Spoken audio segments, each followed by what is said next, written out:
And even as the Prime Minister embarks upon his visit to Japan, joining us for the expectations from this particular visit is the Indian Ambassador to Japan. Sibi George is joining us. Thank you so much, Mr. George, for speaking to Times Now. Let me begin by asking you, we're looking at the Prime Minister's visit, his first to Japan in several years. The Prime Minister's ties with Japan have only strengthened under his leadership, and we remember the close bond he formed with late Shinzo Abe as well when he was Japan's Prime Minister. What will make this visit stand apart in your view? Thank you very much. You are absolutely right. The current state of relationship between India and Japan, I can trace it to 2014 when Honorable Prime Minister Shri Narendra Modi ji and the then Prime Minister late Mr. Abe, they established the India-Japan Special Strategic and Global Partnership.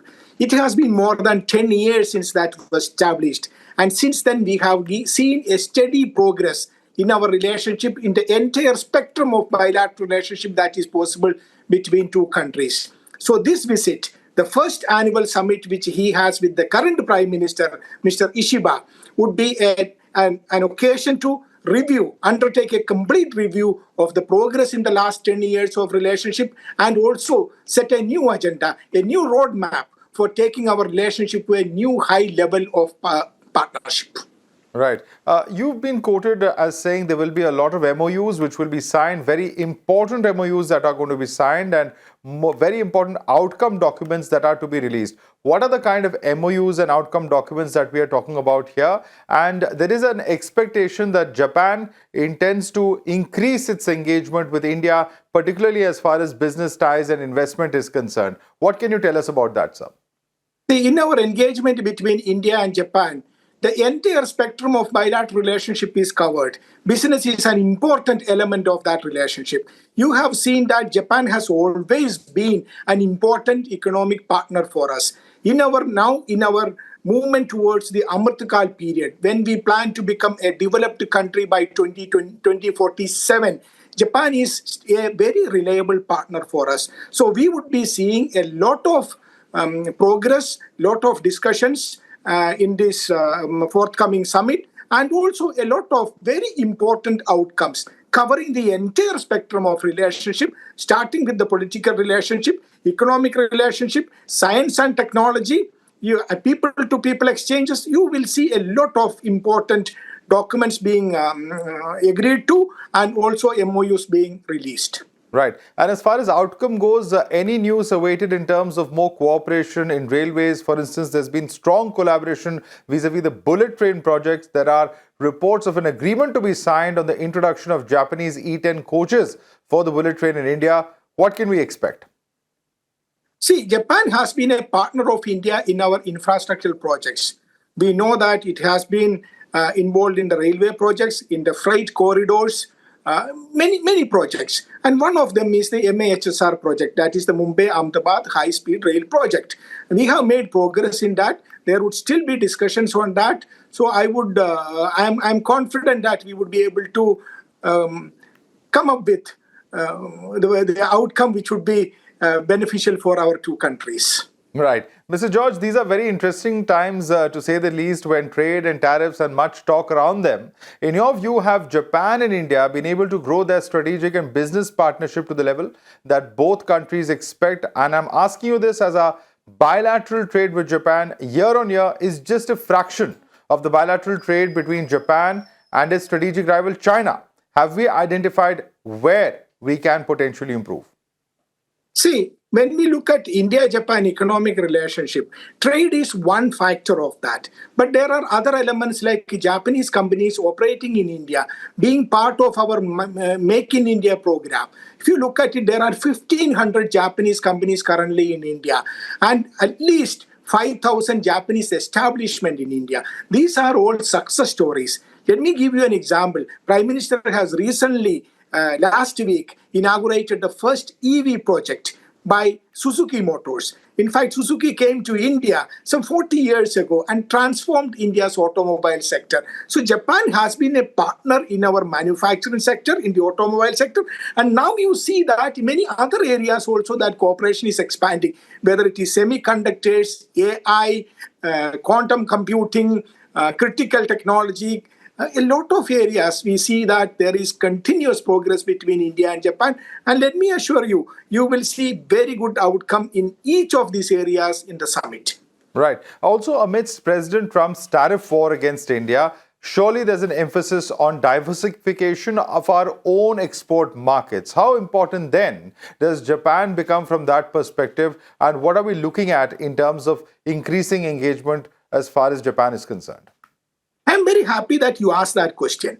When we talk about export of Indian products, one, we are exporting it to Japan. For example, again, let me give you the example of Suzuki. Suzuki is now producing in India and their cars are coming to Japan.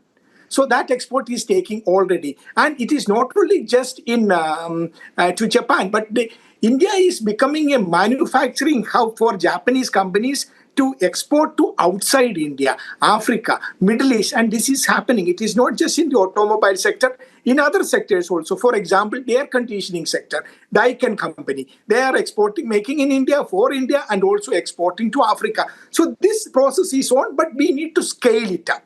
What we need is a quantum leap in our engagement.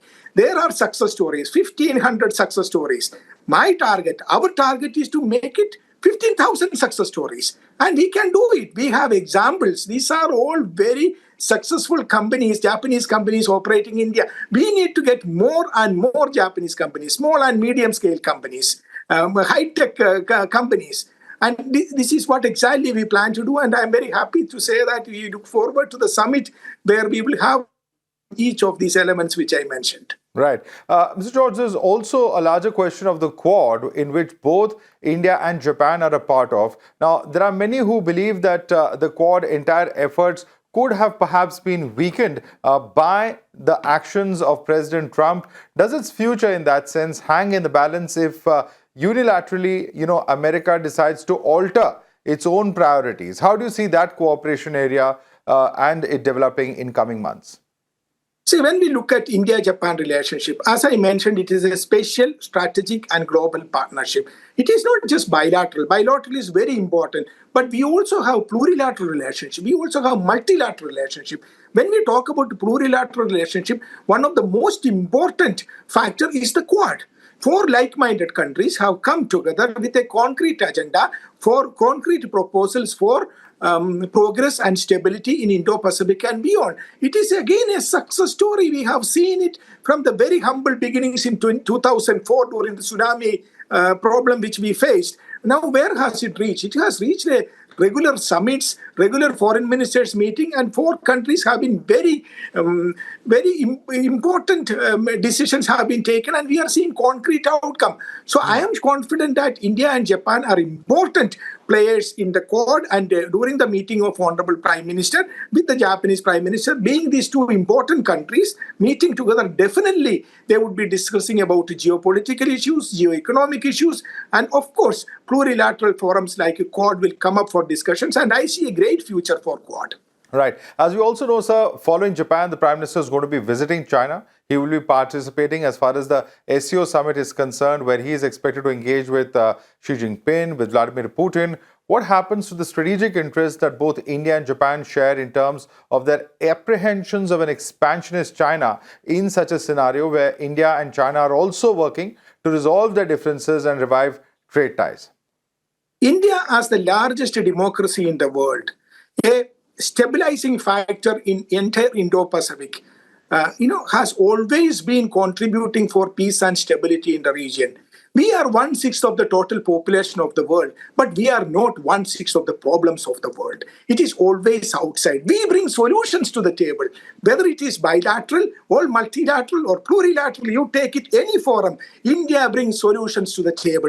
That is exactly the way we are looking at every relationship, bilateral and plurilateral.